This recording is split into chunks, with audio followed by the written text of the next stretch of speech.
Hey everyone, and welcome back to my channel. My name is Josh and this is your stimulus check update for the second stimulus package for Friday, August 21st. I hope everyone is having a good and safe Friday so far and that you have an even better weekend ahead. In this video, I'll be discussing both the first and second stimulus check. I'll also be discussing unemployment, including House Democrats now pushing Nancy Pelosi to restart stimulus negotiations with the Republicans, and then I'll be wrapping up this video by answering some of the comments and questions that I received in my previous video. But first, if you wouldn't mind real quickly liking this video, giving me a big thumbs up. It really just helps with the YouTube algorithm in terms of pushing this video out to other viewers like you, and hopefully helping other people like you as well.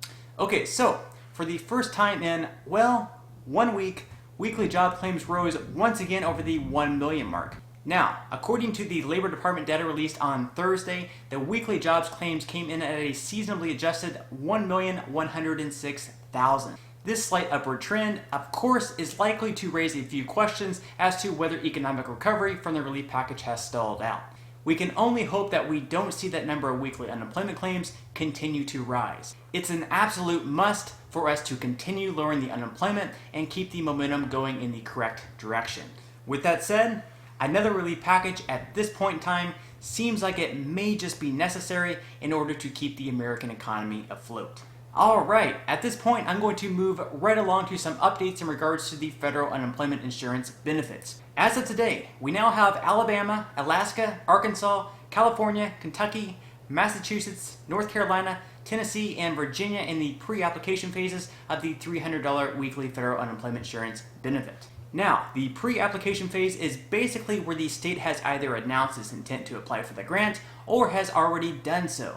Now, the states that we know who have already officially applied for the grant include Indiana, Michigan, New Hampshire, Texas, and West Virginia.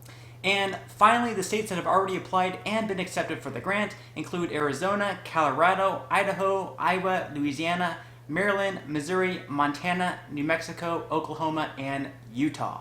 Now, of course, we're still seeing more and more updates each and every day, so I would highly recommend that everyone continues to check out their current state status on unemploymentpua.com, and I'll also link the website in the description box below just for your convenience. I'm hoping that within the next week or so, we see that more and more states begin to apply for this grant. Now, states will be given until September 10th to have their application received in order to be considered for the grant. As you all know, South Dakota remains the lone state to have declined the $300 grant, and Arizona is the only state so far to have paid out the benefits at this point in time. And wow, I still have to say that I'm pretty shocked to see that South Dakota outright declined the $300 federal unemployment benefit. And more than likely, they may not be the only one either. Okay, moving right along to some second stimulus check updates. So, some moderate swing state Democrats in the House are beginning to increase their pressure on House Speaker Nancy Pelosi to restart stimulus relief discussions. Now, a group of 26 fiscally conservative Democrats called the Blue Dog Coalition are asking Chuck Schumer, Nancy Pelosi, Kevin McCarthy, and Mitch McConnell to restart negotiations centered around the U.S. Postal Service bill. The U.S. Postal Service bill is the one that the House will be voting on Saturday.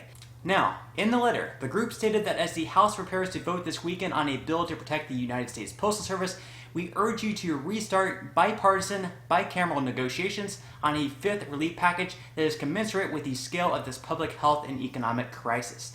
The letter then went on to say that the reality is that only bipartisan solutions will deliver much needed support, and that requires principled compromise by both parties. And wow, I have to say, this letter hits the nail right on the head. Democrats have worked for months on a plan of their own. Republicans have also worked for months on a plan of their own as well. But the two sides really need to be spending more time working on a plan together. That's the only way they're going to see results here. Now, this letter by the Blue Dog Coalition also stated that the next stimulus deal should include a direct stimulus payment, extend supplemental unemployment benefits, increase oversight over spending, include aid to state and local governments, and extend the expanded employment retention tax credit.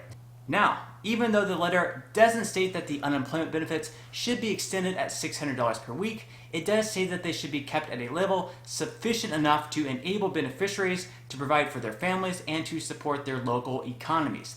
So we'll just have to wait and see if anything comes from that letter. Will Nancy Pelosi, Chuck Schumer, Kevin McCarthy, and Mitch McConnell agree to finally meet up and restart their negotiations? Only time will tell, but the only thing for certain is, if they don't even try, there's no chance at all. Now, White House Chief of Staff Mark Meadows has been calling on Pelosi and Schumer to meet once again and discuss the next relief package with him and Steven Mnuchin. With the White House already indicating they're willing to spend $25 billion in Postal Service funding, there's a real possibility that the two sides can finally agree on a skinny deal, something Pelosi has been opposed to in the past. However, how skinny Pelosi is willing to go remains the big question mark at this point in time. If $2 trillion is the lowest Pelosi is willing to go, then most likely it's a no-go, being that Mnuchin has already said that's a non-starting point. Mitch McConnell has also said that there are at least 20 Republicans in the Senate who would vote no on any bill that's over $1 trillion. So that's probably the maximum of a bill that we're looking at this point in time for a chance of it actually passing. Now, with all that said, I do still feel extremely confident that the two sides will eventually reach an agreement and we will see another round of $1,200 stimulus payments. Now, it's hard to say what the timeline will be, but with the election coming up in less than 3 months, the two sides will need to reach an agreement at some point in September. Because if they wait much longer than that, there won't be much of a chance to get anything passed until after the election and potentially killing all momentum in the process. One thing that I always say is to prepare for the worst, but hope for the best. Even though I do have a lot of optimism that more help is on the way, we also have to do everything we can to better prepare ourselves financially for the future. I am sure though, whatever the outcome may be, that all of us will come out much stronger on the other side of this after everything we've gone through. Okay, so just as a side note, if you currently live in the state of Oregon, you are able to apply for a one-time $500 stimulus check. Now, not everyone will be eligible for this check, and I don't want to go into too many details just because I know only a small percentage of my viewers live in the state of Oregon, but I did want to get this information out there. In the description box below, I will leave a link where you can apply for that benefit if that is of interest to you. Additionally, Maine is going to be using $200 million in federal stimulus funds to provide grants to nonprofits and small businesses affected by the virus. So if you have a nonprofit or a small business in the state of Maine and are interested in this grant, I will also leave a link in the description box below where you can apply for that as well. Okay, so at this point in time, I'm just going to give some quick updates on the first round of stimulus payments because unfortunately there are still way too many Americans who haven't even received their first stimulus check, even though the first payments started going out months ago. It's absolutely baffling to me that the IRS is unable to directly deposit or send stimulus payments to someone within this period of time, but they aren't, so here we are. With that said, let me know in the comment section below if you received your first stimulus payment or if you're still currently waiting for it to come. Anyways, if you still haven't received your first stimulus payment, try not to drive yourself too crazy. You're not going to be left out and the IRS has not forgotten about you. They're just simply very slow, but they're still going to be sending out more and more stimulus payments each and every week, so they will eventually get to you. I mean, at this point in time, it seems like they should almost owe some type of interest on top of the $1,200 checks. It would definitely be deserving for having to wait this long. In the meantime, the best piece of advice I have for you is to continue checking the payment portal. At this point in time, there's no other piece of action you need to take as long as you filed a tax return within the last 2 years or started receiving Social Security benefits before this year. Now, if you haven't filed a tax return within the last 2 years, or if you started receiving benefits this year, then it would be required that you fill out the non-filers tool in order to receive your stimulus payment. Additionally, if you're still waiting for your $500 payment for your dependent child under the age of 17, the IRS has noted that you should receive your payment by mid-October at latest. Now, if you're on Social Security benefits, you'll have until September 30th to use the non-filers tool to claim those dependents. Otherwise, you'll have to wait all the way until next year to claim a $500 credit on your tax returns. Now, if you've already filled out the non-filers tool claiming your dependents, then no action is required on your part at this point in time. And finally, if you'd like to call the IRS in regards to your first stimulus payment, you still most definitely can. The best number to reach them at would be 1-800-919-9835, and the only piece of recommendation that I would have for you is to call a little bit earlier in the day just to avoid those longer hold times. Alright, so at this point in time, I'm just going to answer some of the comments and questions that I received in my previous video. And if you have any other comments or questions for me, feel free to leave them in the comment section below. I do try to respond to as many of the comments and questions as I possibly can, but for those comments and questions I'm not able to answer, I do try to respond to some of the more popular ones in the next video in video form.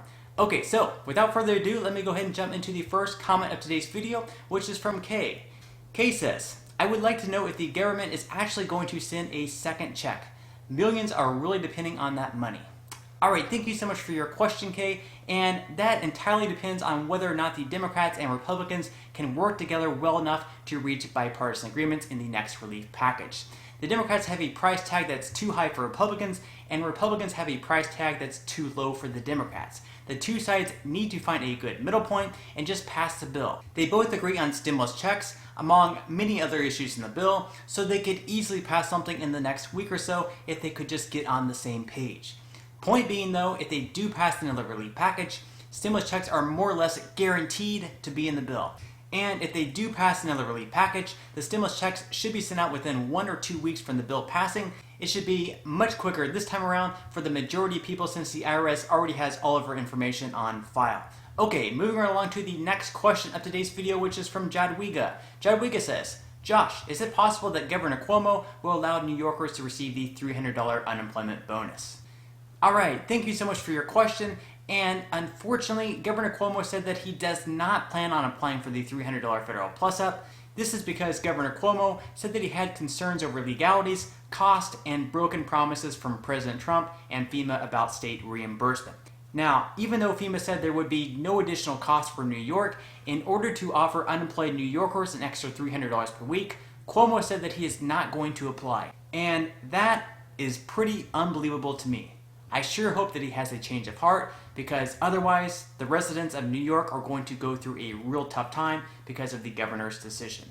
Alright, so on that note, I'm going to go ahead and wrap up this video. If you did enjoy the content in this video and you'd like to see more videos like it, please consider subscribing to my YouTube channel. It is completely free to do so, and it's a great support to me. Also, if you'd like to receive 2 free stocks from Webull, with the second free stock being valued all the way up to $1,400, please feel free to claim those 2 free stocks by clicking the link in the description box below. And until next time, I'll see you guys, and I hope you have a great day today.